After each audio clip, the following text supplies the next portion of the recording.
I want to speak to you today about how you can impact future generations through prayer. One of the great blessings that I've had is to meet people around the world that God has used.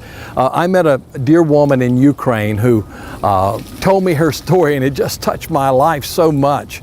She was, as a little girl, her parents were both arrested, and she was taken and sent off by the former Soviet Union. She was put on a train, and she ended up in this Orthodox family, took her in, and they raised her, and they treated her well, and even taught her about God and taught her about Jesus. And years later, she came to know Christ, and she was married to the man who was a leader in the Baptist and Evangelical Union there in Ukraine. And her testimony as she shared her story, and I got to thinking, what were her parents thinking when that little girl was taken away from her, when she was sent off? They probably wondered, what's going to happen to my child? But I do believe this. They were Christians, and they prayed, and they sought the face of God, and God answered their prayers. You know, sometimes we think we're losing control of our children. We say, what's happening to them?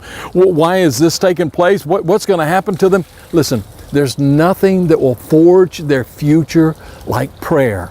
If you will pray for them, God will do extraordinary things. Pray not only for your own needs, but bring your children to God. One of the things that my wife and I do every night, we pray for our children, we pray for our grandchildren, we lift them up to the Lord. Now, that doesn't mean they're not going to have problems. That doesn't mean they're not going to face difficulties in life, but it does mean that God will guide them. God will lead them in their journey.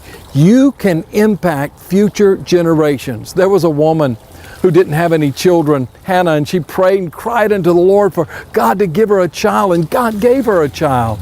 And you know what she did? She gave that child back to God. Why don't you do that? Why don't you take your children and just give them back to God and say, Lord, it's not me. You're the one who's really in control, and so I want to give my children back to you.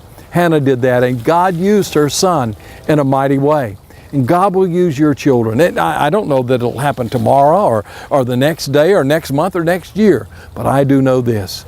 God, when you cry unto Him and you give your children back to God, He will do great things in their lives.